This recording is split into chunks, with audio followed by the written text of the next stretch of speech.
Hello and welcome to Talking Tactics. It's returned, and this time it's on YouTube. We'll be looking at the Southampton game, the victory for Liverpool, which ended up being crucial because we've now gone 8 points clear after only 12 games. Who thought that was going to happen? We're going to dig down into the tactics today. Have a look. With Liverpool any different to usual? How did Southampton try to deal with them? Obviously, they went ahead at one point, and obviously, was Slot's tactics effective? And did we deserve to win? Most importantly, so we'll start with the Southampton team. Their biggest change really was McCarthy coming in goal, and that had a big impact on some of their play, some of their ability to pass it out from the back, shall we say, and decision making. Fraser was tasked with dealing with Salah, and Walker Peters with Gakpo. Moving on to the Liverpool side, obviously, international break. Trent's still injured, so Bradley was at right back. Kelleher's still in for the injured Allison. Robertson came in and no Simicast on the bench. And then it was Szoboszlai, who was unbelievable. The whole midfield was. And then Gakpo on the left with Nunes up front. Setting up wise, pretty early, it was clear that it was quite kind of a strange one, but Southampton set up in a 5-4-1 kind of deep block. But as you can see, this was kind of like Klopp. This was immediate high press. And Southampton have got an extra player there, so they should be able to deal with it effectively. But to do that, you need players who are comfortable on the ball. And McCarthy made some good saves, but some of his decision making in when to pass and who to pass to was kind of a story of the game tactically. We pressed much more intense than usual, higher than usual. I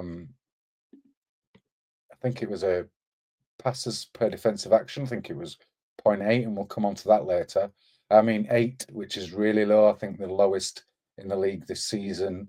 And it's low, so how many passes the opposition has per defensive action of said team. I think Spurs are top in terms of pressing intensity this season. Yeah, 7.56. So we were around what the highest intensity of pressing has been this season. Southampton are usually quite high. They're in the top 6 for the division, but in this game they decided not to. They were down at 20, which is lower than the lowest team this season. So as you can see there, that was in the first minute and a half, and we did it well. When I was listening to the commentary, constant reference to why are Southampton doing this? Why are they giving us the chance to do this? And it's a question you'll have to ask Russell Martin, because this was the setup. Look at that. Really narrow. And in the first half, it was effective because they were narrow, organised, stopped us from playing through the crucial zone in front of the box. We didn't create many big chances. And although we scored, again, we'll come on to that, from a press, Curtis Jones, which was the first goal after half an hour. I think, I don't know if we just had a corner or... Anyway, the keeper picked it up and rolls it out to a guy stood just on the edge of the penalty area. We've got more players there. Terrible decision making. They get away with the first one, Jones presses, but the second one, when presses downs or goes to try and block it, just passes it straight to Szoboszlai. And that's... I know teams should play the way Russell Martin, that's his identity as a manager, that's how he wants his teams to play. But sometimes, if you've got another keeper who's not comfortable on the ball, or you're playing a way that you haven't really played all season because they've been playing higher up the pitch, they've been pressing teams more, in this game, they sat deep, they tried to pass out from the back, they tried to hit us over the top. And obviously, their goal was from a driving counter attack that led to the penalty, and then the second one they hit us from a corner. But in general, this is what they tried to do, and they handed us a goal. There's a second image. As you can see, high press causing more problems. This time it was a double press, forces him back. And as we've just seen, Szoboszlai scored the absolute screamer to put us ahead. But unfortunately, they hit us on the break. Virgil was pushing high up the pitch, trying to compress him, as we do. We've got the two covers behind him.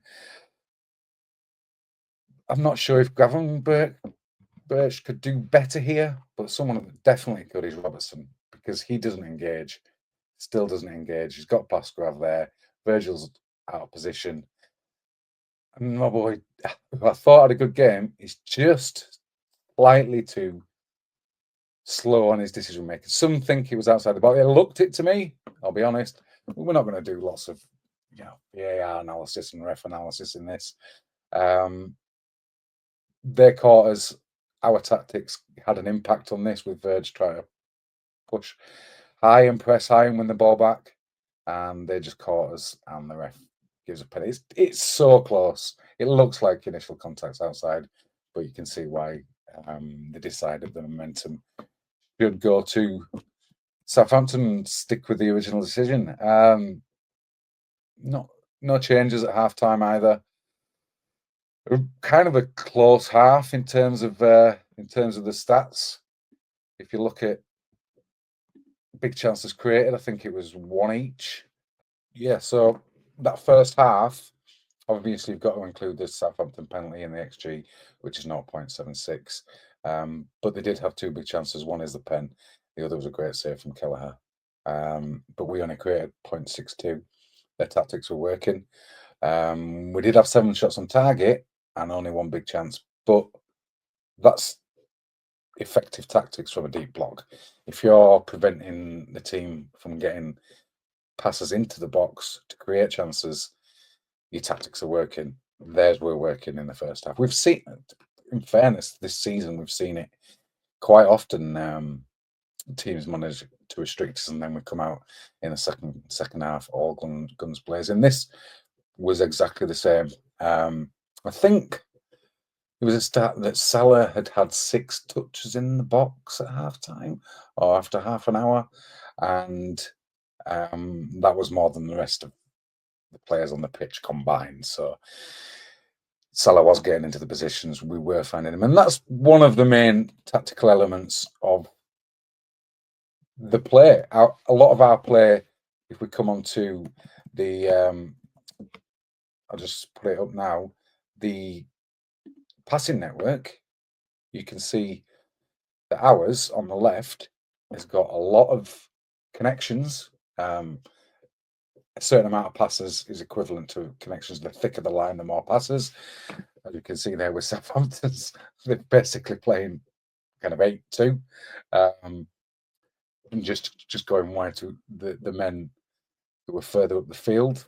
But ours, we're focusing with Gakpo, Jones, Szoboszlai. Szoboszlai was all over the place, by the way. One of the best performances you're going to see is a 10, because he wasn't playing as a 10, he was doing everything across all over the pitch. But yeah, because we were focusing on the left in terms of our attacking build-up, attacking possession, like I said about the 6 touches in the box that Salah had, I think he had 2 or 3 shots in the first half an hour, certainly the first half. And that's because if you move a team to one area of the pitch and your player, even though there's not the passing connections there that we used to talk about on Under Pressure, with Simon saying the connection between Trent and Salah is one of the most vital points, or was under Klopp, certainly. There's no connection there to Salah, but he was unbelievably good. I mean, I think it was more touches in the box than he's had. We had 51 touches to their 17, if you want to try and analyse who dominated the game. And as we've seen under Slot, we just came out in the second half. And yeah, we did concede. We conceded a really poor goal, which we'll come on to now. Again, from our corner. So there, look at that when the ball's played out. I think the keeper drops it rather than rolls it out, McCarthy. But they're feeding it down the line there, and there is one Southampton player who's going to pick up the ball, but then there's two, maybe two, who are going to follow it. Virgil doesn't track really well here. He doesn't seem to get to his full pace because he could get back in time. And as you will see from the next screenshot, Nunes is there. Virgil's just coming back into the play there before the shot goes in. So he's half a second too late. But in that initial phase, this one, it looked like he's jogging there. I know Virgil always looks like he's jogging, but he's not putting the effort in to get back in time. I don't think. I think it's a mistake. I thought it was superb, but I think he could get back in time to stop that shot getting away. It's a great finish, in all fairness. It's a good goal on the break. We've scored quite a few this season just like that. And yeah, Southampton go 2-1 up, and we're all worrying. Are we not? So going, oh no, we're going to blow it. I think it was when toppers played bottom in the Premier League. I think there's been 4-2 on occasions. The last time the bottom team beat the top was like 15 years ago. I heard it said. Imagine if we'd have been the first since then, just when City had got destroyed. And how good was that to watch? Because we've seen, especially under Klopp at times, we didn't have a midfield. We struggled with the midfield. Watching Man City play without Rodri and Kovacic, and I watched it with a City fan, which was just like, good guy, but yeah. And watching them play without Rodri and Kovacic was like watching us with Henderson and Fabinho at his worst the season before they just left. They were getting counted on, getting run through. Gundogan and what's his name? The young lad. Brilliant on the ball. Terrible off it. And we've seen that. And we've completely flipped because now we've got so much energy on the ball. We look structured in midfield. Yes, we conceded the pen and a big chance in the first half, but our defensive numbers this season are off the scale, and our second half performances are just so much better. There's a brilliant stat. We'll come on to the second goal first, but which is Grav, who's been phenomenal this season, arguably our best player. But if you have a look at this pass for Salah, Southampton 2-1. To me, that their line is too high there. They were effective in the first half, being compact, but they tried to hold the line. And thankfully, we've got midfielders capable of playing this pass. We've got defenders as well, clearly, but look at the timing of the pass, the timing of the run from Salah, and then whether you want to call it control or deliberate, that's up to you. I thought it was a instinctive dink. I'm going to give him the benefit of the doubt. But yeah, what a finish. And then it goes to 2-2. And there's this on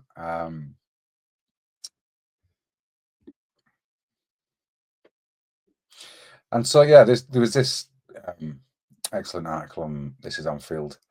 And that is just such a good, it's like a stat that encompasses how brilliant Liverpool have been under Slot this season, because Southampton didn't have a touch in our half in 11 minutes and 55 seconds. And we constantly were probing, just waiting. They're in their deep block. Obviously, they've pushed up too high for our equaliser. But every single player in the Liverpool team touched the ball during this period, some multiple times. And to have that level of control over your opponent, something's going to happen. You're going to create chances. Some of them might be shots from outside the box, which you don't want a lot of the time, but they couldn't get out. We were controlling them. Sooner or later, constantly working them, trying to create space for little dinks, little through balls, little flicks. You've seen Man City at the best. They've got the cutbacks into the central area of the penalty box, which is the best place to shoot from, especially without any defensive pressure. And they couldn't touch us, and we didn't panic. We knew it would come. Yes, the handball was given as a pen. Nunes was fouled in the same phase of play. Lots of cry-arsing after the game about refereeing decisions. Lallana could have gone first half. I thought it was a terrible chance. I think he went off injured after it. But in truth, I didn't have much issue with it. I thought, I could see why their penalty was given. I wouldn't have minded it had it been given on field. And Salah knocks the pen in. And it's that tactical control. And usually, and Dan Kerry and Phil and Hamza and Barts will talk about this and under pressure, it's usually us doing that, having that possession control when we're winning. When we won the title, we did it under Klopp. Possibly the only season where we did, where you just felt calm. The midfield's rotating wonderfully. Szoboszlai is everywhere. The rotation, the switching, which we've done a lot this season. If you've got someone in such a narrow, deep block like they were in, you have to keep working the ball. You have to, like Man City against Spurs. They were trying to do it, but could hardly create anything. In that second half, we had 2.5 xG. I mean, that's a huge amount. And obviously, again, there's a penalty. So if you remove that, it's 1.8. And I think it was 2.1 to 0.5 in open play, taking out the penalties. So Southampton created 0.5 in open play. Had Robertson acted a fraction of a second earlier, it could have just been 0.5. And we might have won this 3-0. But in the second half, we had 6 big chances. 6. Huge. It rarely happens that you have 6 big chances in a full game. For the tactical control to create 6 big chances, which are chances that are either one-on-one with the keeper, lack of defensive pressure, when you get a chance on the break, like the Salah one, because that shot, if there were a load of defenders in front of him that he scored the equaliser with, if you've got all those, if the defenders are in front of him, that shot's about a 0.8 from that position, which means an 8% chance of scoring. Because he's there one-on-one with a keeper, it's like a 0.3, 0.4. And thankfully, the models are catching up these days to be able to do that and show us. And I just wasn't worried because of how he's adapted our tactical control of games, particularly game state. The Forest second half was arguably the only one where kind of didn't look like we were going to score. But I still think we created plenty of chances. I'm just going to have a look at the XG for that one in the second half. Our only defeat of the season, 1.17. We didn't even create a big chance. So that's the only one where the team has effectively controlled us. And that's what tactics is all about. Have you got control over the game? Your Tony Pulis, your Allardyce, they used to try and control it without the ball, deep, and then be effective at set pieces and go along with a target man. Klopp's obviously the gegenpressing. Slot seems to have adapted us and evolved us slightly to have less risk taking, more energy and intensity in midfield, and honestly the control for those 12 minutes. And then after that, we created another couple of big chances because Southampton had to come and attack us. And if you look at who was important for us in terms of ball progression, this is from Mark Stats, absolutely brilliant. Follow on Twitter if you aren't following him. Gakpo, passing and carrying, and most of that will be dribbles. But you've got Szoboszlai, Gravenberch, and Jones all in the centre there, all progressing the ball well, but like it's a similar template. Jones didn't give the ball away in this game. I think it was 58 out of 58 accurate passes. That's different from what Szoboszlai were doing. But on the ball, they were all of them doing really effective, crucial components of our setup. 7 big chances away from home against any team is just a marked highlighter for how unbelievably well Slot has managed to evolve. And usually you've got Trent, and Bradley wasn't as influential in terms of us going forward, but Robertson's there. Trent would be if he was playing, but it's just that slight adaptation of that right back role that Slot's done with Bradley in this game. He doesn't want the triangles between Szoboszlai, Bradley, and Salah. He wants us to build up on the other side because that's creating space for him, which was effective in the first half because of the touches in the box that he had, the opportunities that he had. But in the second half, it was just another level. And I don't know about any of you, but, and I'll be honest, I hadn't even really heard of Slot until we appointed him. I'm not going to backtrack and say I didn't want to hammer him. I did. But how we've found this guy and how effective he has managed to just tweak little things, the effective substitution, Canate in that first game against Ipswich. Sometimes your tactical setup might be fine, but if you're not winning your duels, which you noticed, I didn't. Others probably did. Others might have hindsight bias and claim they did. I wasn't thinking to myself,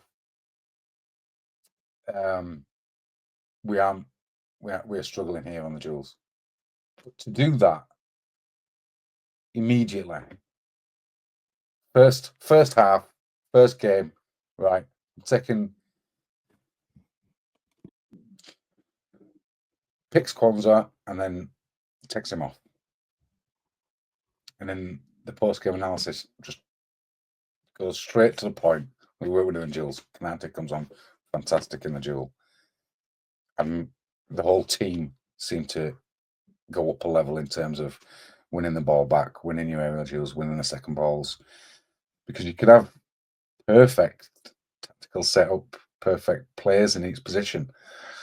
But if they're not tracking the man, if they're not going into every challenge like they want to win it, they haven't got that intensity, they haven't got the legs, they haven't got the sprints.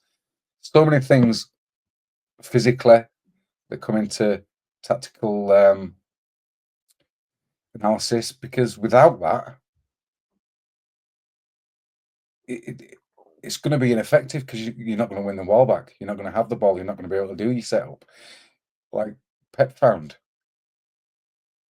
they might have been brilliant on the ball, but they were terrible in transition. And Postecoglou effectively recognised that. Slot seems to be able to do that. Seems to be able to do it constantly when we have a slightly ineffective first half, when we're not creating the chances. And as he said, in fairness to him, at the end of the game. He was absolutely sure we dominated this match. He acknowledged Southampton's ability to play through the pressing. But again, that's what I mentioned at the start.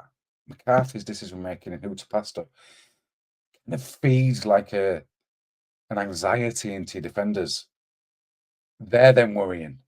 We're pressing higher than we did. We're seeing that they're in the first half. We struggled to create high quality chances. Changed in the second. It's his ability to. I keep saying it, but it's superb, and it keeps me calm during the game because I'm like,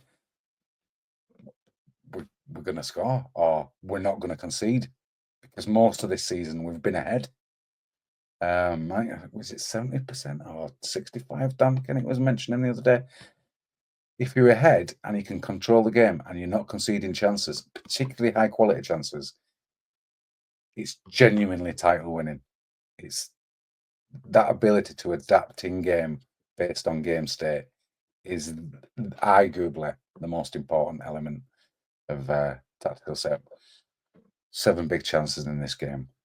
Yeah, we won with a pen, but they didn't touch the ball in our half for 12 minutes before that.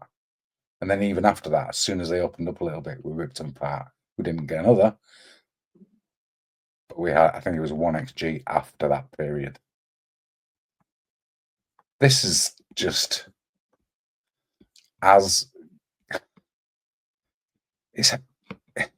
there's the words to describe how impressed I am with Arne Slot and the ability to change in game and the tactical control of the midfield.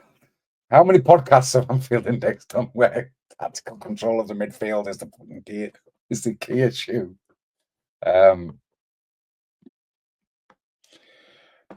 finally, these 2 slides from data analysis EPL on Twitter or Blue Sky. There's a lot to look at there. I advise you go and have a look yourself. But there's the key one for me is like you've got the pressing intensity. You can see the times when we upped our game in terms of presses. The big massive drops into the blue is us. But then if you have a look at the ball control, that chunk, the blue chunk towards the end of the game, that's the one we were talking about earlier. But look at that, and look at that after about 10 minutes up until the hour mark. Complete ball control. The PPDA at the top right.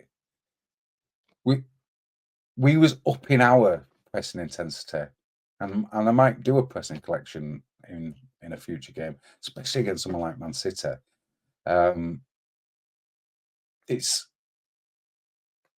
We changed our intensity of pressing in this game compared to it's not a lot, but it was noticeable. As Slot mentioned after the game, to adapt to what Southampton were playing, we made them look terrible at pressing. The commentator was constantly saying, "Why are they doing this? It's too much risk. Giving Liverpool chances. Manager needs to change it. Hoof it." That kind of nonsense, cliched rubbish. They believe in their system and they were trying to do it, but they weren't effective, and we caused them so many problems. And we're lucky not to score more goals from pressing because of how we reacted, because of how our players set up. And you can't just press as a front line; you have to press with midfielders backing it up, as we saw under Klopp a lot. It's successful when you're a unit. It's terrible when your midfielders aren't backing up, or you're not pushing up to the halfway line to press high. Because teams just catch you on the break. They just pass around you, as City have done. Brighton did it. They just pass around you and just get counter-attack chances where they're 3v3 or even with an overload. So to adapt and then get that level of control and to create as many chances as we did, over 3xG, of course, one's a pen. So maybe 2.5, 2.3 xG from open play away from home against any side in the Premier League is superb. And as I wrote in a post-match comment yesterday, have you got the feeling? My son messaged me during the City Spurs game and said, I start to believe if they end up losing this. And when Salah scores that third, are we all believing yet? I know it's a clock, doubtless to believers, but to believe you're going to win the title after 12 games with a new manager and an average transfer window it's I'm still trying to comprehend it. So anyway, hope you've enjoyed the tactical analysis. This is the first. There will be better screenshots, better slides, better graphics as I get into this and get better software and have more time to prep. But I've really enjoyed it. It's good to be back, and hope to see you on the next one. And that will be a tactical analysis, especially against City and Real Madrid to come up.